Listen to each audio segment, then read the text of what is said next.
אבל בואו נדבר קצת על פרויקט החפות האמריקאי, שזה, מי שלא מכיר, זה פרויקט שעושים אותו בארצות הברית, והוא למעשה מדבר על ההרשאות שווא, על כל המקרים שבהם באמת יש לנו false positive ומקרים כאלה. הם העלו שזיהוי מוטעה במסדר הוא הגורם מספר 1 להרשאות שווא. אתה מסכים עם זה? אני חייב להגיד, זו שאלה שהיא חשובה מאוד, מכיוון שזה דוגמה טובה למקרה של הטעיה סטטיסטית, מאוד מאוד משמעותית, שהיא פשוט גרמה להטיית התוצאות. עכשיו אני קודם אסביר, מאיפה הטעיה הסטטיסטית? הטעיה הסטטיסטית היא בקריטריון של טעות שהם בחרו. הם בחרו קריטריון של טעות שהוא הגיוני, לכאורה, אבל הוא יוצר הטעיה סטטיסטית. מה הקריטריון שהם בחרו? אמרו, אנחנו נחפש DNA שנמצא בזירה במקום מאוד מסבך, שמסבך זה אומר מסבך את המבצע, זה DNA כנראה של המבצע, אנחנו ניקח את ה-DNA של אנשים שהורשעו, גם בחלק מהם הורשעו ונגזר להם גזר דין מוות, ואנחנו נראה אם יש התאמה. אם אין התאמה, בסבירות מאוד גדולה, יוצא שהמורשע איננו מי שביצע. אוקיי? עכשיו זה קריטריון מצוין לכאורה. כן. מה אנחנו ניקח? מה נעשה אחר כך? נראה את כל המקרים האלה שאין את המאצ'ינג האלה, נדע ששם יש טעות, ונראה מה הוביל לטעות. ואז מה הם ראו? שהייתה נוכחות מאוד מאוד בולטת של טעויות במסדרי זיהוי. איזה מסקנה הם הסיקו? שמסדרי זיהוי הם גורם משמעותי לטעויות. למה זה לא נכון? זאת אומרת, אני לא אומר שזה לא נכון, שהמסקנה הזו לא נכונה, למה זה לא, אי אפשר להסיק מהמתודולוגיה של מחקר את זה? אז דבר ראשון, צריך להראות שהמבצע השאיר את ה-DNA שלו. אוקיי? עכשיו בוא נחשוב, באיזה עבירות המבצע משאיר את ה-DNA שלו. אז אתה יכול להגיד, למשל, ברצח, לפעמים הוא משאיר את ה-DNA, לפעמים הוא לא משאיר. יש איזשהו משהו ביולוגי שממנו, נגיד הדם שלו, שאפשר ממנו להפיק את ה-DNA, אבל זה לא הכרחי. כלומר, לא הכרחי. יכול להיות מקרה של רצח, שבו לא מאושר שום DNA, או לא מוצאים שום DNA. אבל יש עבירה, סוג אחד של עבירה, שה-DNA חייב להישאר. וזה כמובן עבירות של אונס. עכשיו, זה לא סתם עבירות אונס, זה עבירות אונס של זר. למה? כי אם מדובר בעבירות אונס של היכרות, ה-DNA שם נשאר, אבל הנאשם עצמו מודה ב-DNA. הוא אומר, נכון, נשאר ה-DNA, כי היו יחסים אינטימיים. אני מסכים ליחסים אינטימיים, רק שזה לא היה בהסכמה.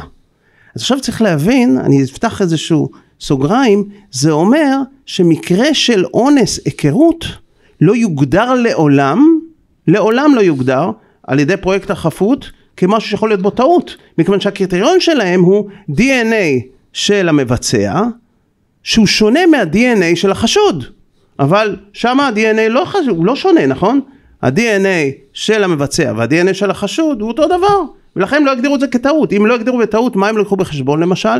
אותם מקרים שבהם הייתה טעות, בגלל עדות שקר למשל של המתלוננת, הם לא יקחו את זה בחשבון, כי זה לא נכנס להם כמקרה של טעות לכתחילה.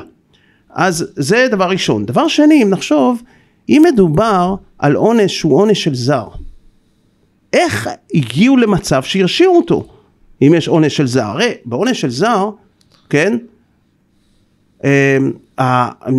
אותו זר, הוא לא מוכר לנאנסת, כן, והוא גם טוען שהוא לא, אותו נאשם טוען שהוא לא אנס.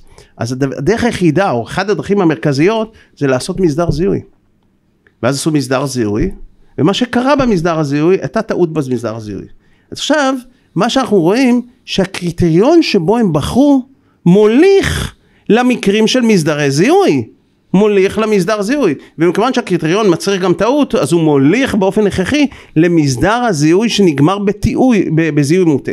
אז זה לא בגלל שמסדרי הזיהוי, שבהם יש טעות בזיהוי, הם בעצם הגורם המרכזי להרשעות, אנחנו מוצאים את זה. אלא זה בגלל שהקריטריון הוליך לעבירות כאלה, שאם יש טעויות, הם טעויות של מסדרי זיהוי.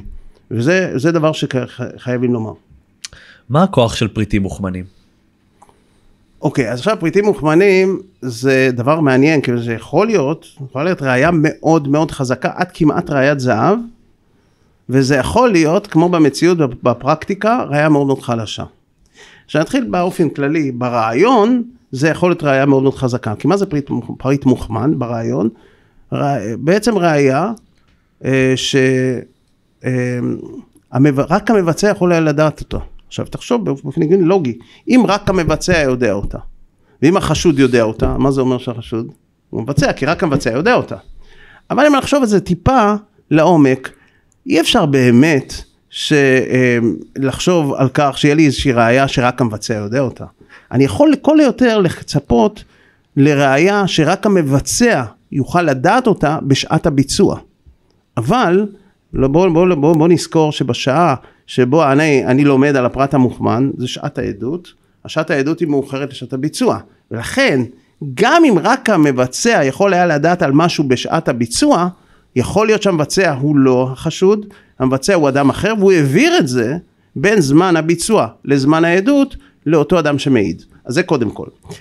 וזה ברמה מה שנקרא העיונית.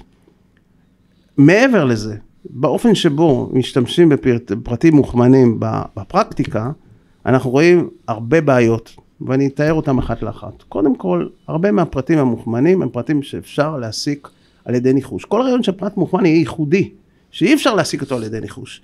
אבל אם למשל מסתכלים על הידיעה של רומן זדורוב, שמבין 4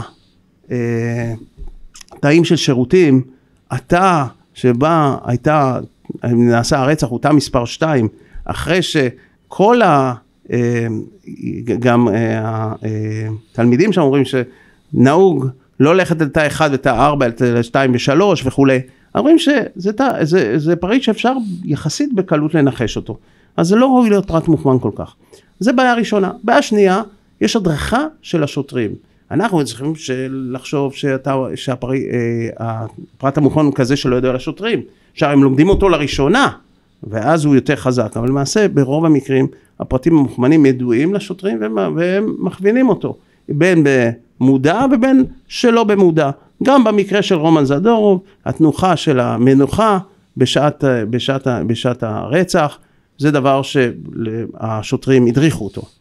עכשיו, יש גם מקרים שבהם הפרט המוכמן נלמד מהציבור. כן? הפרט המוכמן נלמד מהציבור. זאת אומרת, הוא יודע את זה מהטלוויזיה, זה כבר ידוע לציבור. גם במקרה של רומן זדורוב, יש את העניין של אותו ידיעה שלו, שיוחסה לו שילדה נפלה לשירותים, זמן קצר לאחר המעשה, אבל הוא אמר שזה הגיע מאדם אחר, שהוא דיבר איתו בטלפון, ובאמת ראו במשפט החוזר, שאותו אדם אחר הודע שיכול להיות מאוד שהוא העביר את הפרטים האלה. עכשיו, יש עוד בעיות, למשל, לפעמים הפרט המוכמן עצמו במחלוקת, זאת אומרת, אנחנו לא יודעים בכלל אם הפרט מוכמן, כן? ואני אתן לך דוגמה, אחד הפרטים המוכמנים בפרשת זדורוב, זה תביעת הנעל שדיברנו עליה קודם. תביעת הנעל היא חיזקה את ההודעה שלו בדבר היציאה שלו מהתא אל חלל השירותים ולא מתא לתא. אבל תביעת הנעל עצמה היא במחלוקת אם הייתה שם תביעת נעל או לא הייתה תביעת נעל.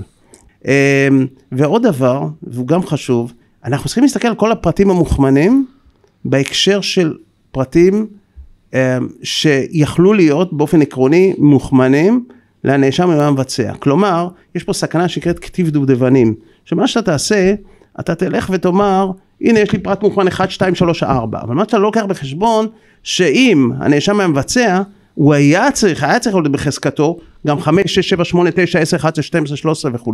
זאת אומרת, פה אתה לוקח רק ומציג חלק מהתמונה, ולא את הפרטים, את כל מכסת הפרטים המוכמנים שאמורה הייתה לדעת, זה יוצר עוד פעם את הסכנה, שבעצם הפרט המוכמן הגיע דרך ניחוש, כלומר הוא ניחש כל מיני דברים, אבל אתה לקחת רק את הניחושים המוצלחים, ויש דבר אחרון, וזה כמובן פרטים מוכמנים שליליים.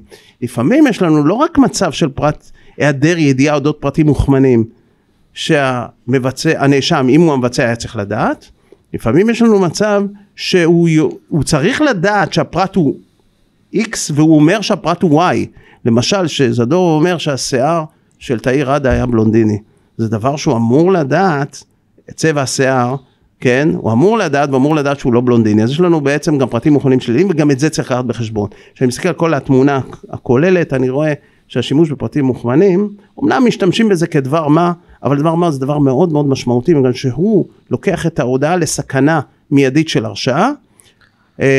אני חושב שהשימוש בפרטים מוכמנים הוא שימוש לא מספיק מקצועי, לא מספיק מעודק, והוא מאפשר בעצם תחת הכותרת פרטים מוכמנים, הבאת ראיות שהערך הראייתי שלהם למעשה, בבחינה ביקורתית הוא מאוד חלש.